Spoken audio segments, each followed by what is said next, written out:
யாக்கோப்பு தன்னை பின்தொடர்ந்து வந்த தன் மாமனார் லாபானிடம் சொல்லக்கூடிய காரியத்தை பாருங்கள். 20 வருஷ காலமாய் உம்மிடத்தில் இருந்தேன் என்றும் செம்மறியாடுகளும் வெள்ளையாடுகளும் சினையழியவில்லை. உம்முடைய மந்தையின் கடாக்களை நான் தின்னவில்லை.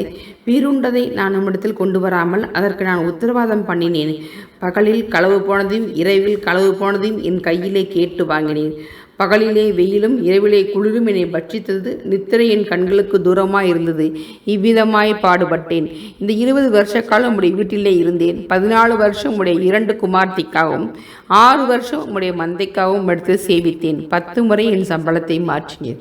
பாருங்கள், லாபானிடம் யாக்கோப்பு தஞ்சமாக வந்தார். ஆரம்பத்திலே உங்களுக்கு தெரியும். ஆனால் வந்த யாக்கோப்பை நீ சும்மா இருக்கக்கூடாது என்று சொல்லி அங்கே லாபான் சொல்ல, ராகேலுக்காக 7 வருஷம், பின்பு திரும்பவும் ராகேலுக்காக 7 வருஷம் என்று 14 வருஷம் ராகேலை திருமணம் செய்ய வேண்டும் என்று யாக்கோப்பு அங்கே வேலை செய்ததாக பார்க்கிறோம். 6 வருஷம் மந்தையை பாருங்கள், மந்தைக்காக அங்கே அவர் வேலை செய்கிறார். அப்போ 20 வருஷ காலம் அவர் கடுமையாக உழைத்திருக்கிறார். அவர் சொன்ன காரியத்தை பாருங்கள். பகலிலும் இரவிலும் எவ்வளவு கஷ்டப்பட்டார் என்றும் கண் தூக்கமே இல்லை என்பது. ஏனால் மாடு வளர்ப்பது என்பது சாதாரணமான காரியம் அல்ல.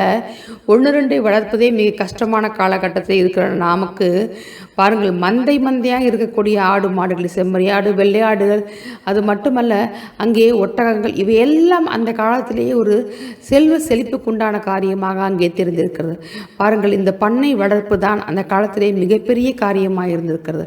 அவற்றை வளர்த்த யாக்கோப்பு அந்த மந்தையின் மேல் மிகுந்த கரிசனை உள்ளவராய் பாருங்கள், அவர் பட்ட கஷ்டத்தை அங்கே சொல்லுகிறதை நாம் காண்கின்றோம்.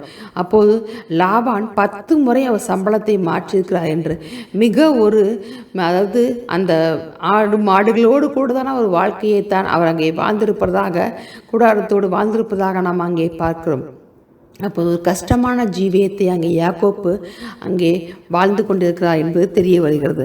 பாருங்கள், அப்படி இருக்கக்கூடிய யாக்கோப்பை திருப்பி லாபான் அழைத்து கொண்டு போகத்தான் வந்திருப்பதாக தெரிகிறது. ஆனால் தேவன் லாபானோடு இடைப்பட்டதினாலே லாபான் யாக்கோப்புக்கு நன்மையை மட்டும் செய்துவிட்டு அவர் திரும்பி செல்வதாக அங்கே நாம் காண்கிறோம். பின்பதாக யாக்கோப்பு தான் போகக்கூடிய இடத்திலே தன் சகோதரனாக ஏசாவினிடத்தில் ஆள் அனுப்புகிறதை பார்க்கிறோம்.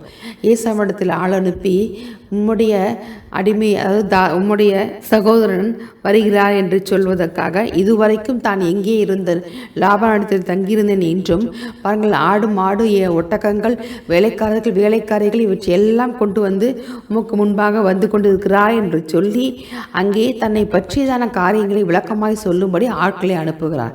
அப்படி போகக்கூடிய ஆட்கள் ஏசாவினிடத்தில் போய் திரும்பி வரும்போது, உண்மைக்கான அவர் 400 பேரோடு வந்து கொண்டிருக்கிறார் என்று அங்கே சொல்கிறார். இதை கேட்ட யாக்கோப்பு மிகுந்த பயந்து பாருங்கள், தன் சகோதரனுடைய ஆசீர்வாதத்தை திருடி கொண்டு ஏமாற்றி வாங்கி கொண்டு வந்த யாக்கோப்பு 20 வருட காலம் மிக கடுமையாகவும் பாருங்கள், மிக கொடுமையான ஒரு வாழ்க்கையை வாழ்ந்து கொண்டிருக்கிறார். நிம்மதியற்ற ஒரு வாழ்க்கை பாருங்கள், சரியான தூக்கம் இல்லாத ஒரு வாழ்க்கை, சரியான உணவு கூட இருந்திருக்காது. ஏனால் மந்தையாக மேய்த்து கொண்டு போகும்போது சரியான உணவு இருந்திருக்காது. அந்த மந்தைகளுடைய வளர்ச்சி, அவற்றினுடைய முன்னேற்றத்தை அவற்றை கவனிக்கிறது தான் அவருடைய முக்கிய கடமையாக இருந்திருக்கும். அப்படி இருக்கும்போது தன் சகோதரன் தன்னை காண வரும்போது தன் உயிருக்கு ஆபத்து ஏற்படுமோ என்று பயந்து அவர் என்ன செய்கிறார் பாருங்கள், தன்னிடத்தில் இருக்கக்கூடிய காரியங்களை 2ஆக பிரிக்கிறார். தன் சொத்தை 2ஆக பிரிக்கிறார்.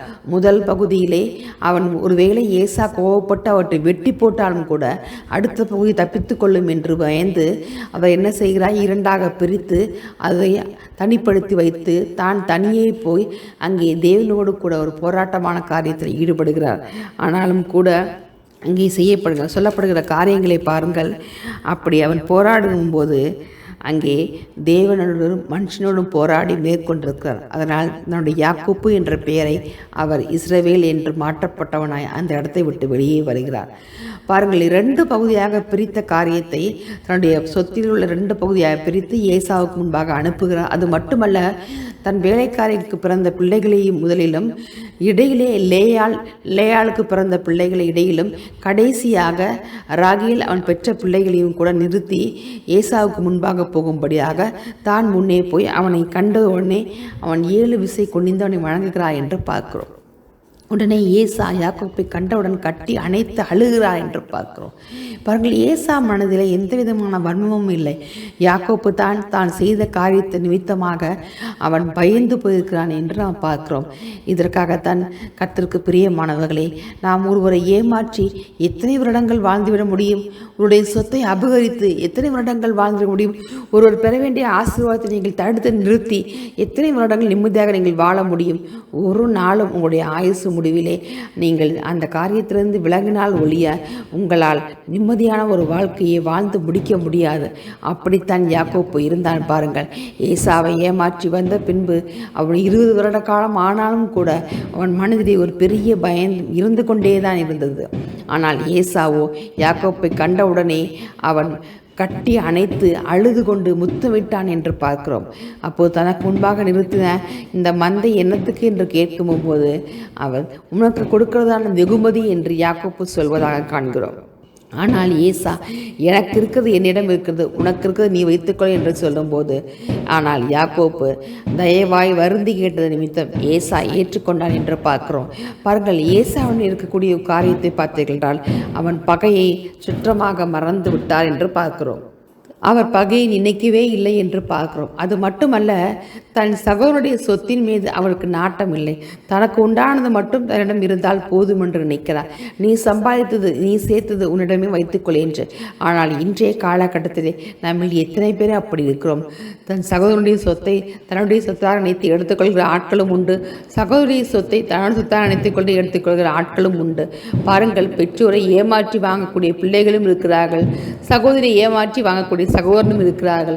இந்த காலகட்டத்திலே எல்லோருக்கும் பணம், சொத்து இவைதான் பெரிய விஷயமாக தெரிகிறது. மாறாக மனிதர்களுடைய அன்பு தெரியவே இல்லை. ஆனால் ஏசாவிடம் இந்த உயர்ந்த குணம் இருக்கிறது. பாருங்கள், யாக்கோப்பு வருந்து கேட்டது நிமித்தம்தான் அவற்றை ஏற்றுக்கொண்டாரை ஒழிய தன்னுடைய சொத்து தனக்கு உண்டானது தன்னிடம் இருக்கிறது என்று சொல்லி தனக்கு உண்டான திருப்திப்பட்டுக் கொள்ள ஒரு நபராகத்தான் இங்கே தெரிகிறார்.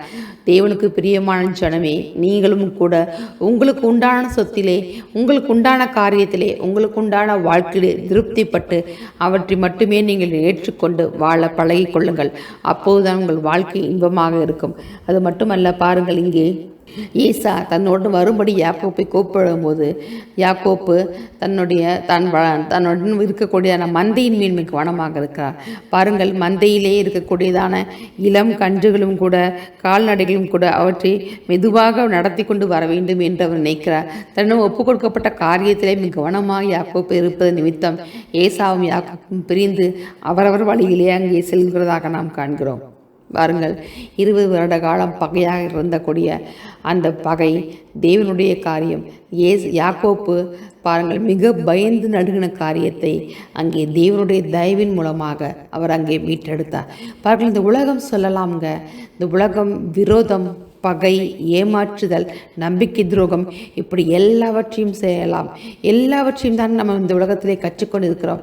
ஆனால் தேவனுடைய விசுவாசம், தேவன் மேல் நாம் வைத்திருக்கிற விசுவாசம், பாருங்கள், அந்த காலத்திலே நம்முடைய யாக்கோப்புக்கு இந்த விசுவாசம் என்றால் என்ன என்று தெரியாது. ஆனால் தேவன் மீது உறுதியாக நம்பிக்கை வைத்து தேவன் சொன்ன காரியத்தை செய்ததன் நிமித்தம் உலகத்தை ஜெயிக்கக்கூடியதான காரியத்தை தன்னுடைய விசுவாசத்தின் மூலம் நிலைப்படுத்துகிறார்.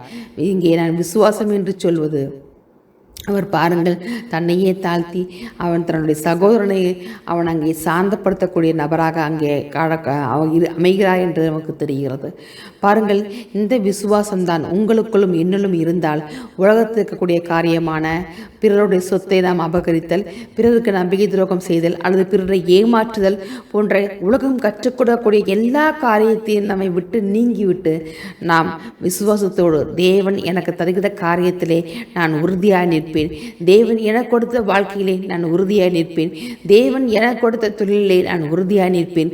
தேவன் எனக்கு கொடுத்த எல்லா காரியத்திலையும் நான் விசுவாசத்தோடு நம்பிக்கையோடு நான் முழு நிச்சயமாய் நம்பி அவற்றை செயல்படுத்துவேன் என்று நமக்குள்ளாக அந்த உறுதியை கொண்டு வருகிறது தான் இந்த விசுவாசங்க.